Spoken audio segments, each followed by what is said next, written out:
মধ্যবিত্ত পরিবারের ছেলে আকাশ সারাদিন কঠোর পরিশ্রম করে রাতে বাড়ি ফেরে।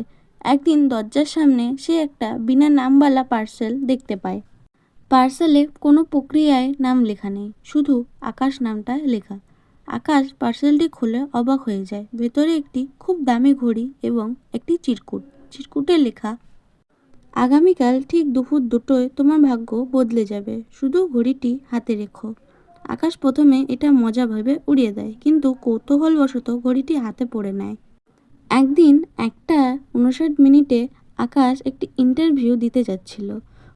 হঠাৎ তার ঘড়িটি খুব জোরে বেজে ওঠে। সে ঘড়িটির দিকে তাকিয়ে দেখে সেখানে লাল রঙের একটা লেখা, রাস্তা পার হইও না। আকাশ থমকে দাঁড়ায়। ঠিক সেই মুহূর্তে একটি বেপরোয়া ট্রাক সিগন্যাল ভেঙে তার সামনের রাস্তা দিয়ে তীব্র গতিতে বেরিয়ে যায়। আকাশ অল্পের জন্য বেঁচে যায়। সে বুঝতে পারে ঘড়িটি কোনো সাধারণ ঘড়ি নয়। এরপর থেকে ঘড়িটি তাকে সব বিপদ থেকে বাঁচাতে থাকে। আকাশ ভাবল এই ঘড়িটি থাকলে সে পৃথিবীর সবচেয়ে সফল মানুষ হবে। কিন্তু তৃতীয় দিন ঘড়িটিতে একটি মেসেজ আসে, পরের সাহায্যের জন্য তোমাকে তোমার সবচেয়ে প্রিয় জিনিসটি হারাতে হবে। আকাশ ভয় পেয়ে যায়।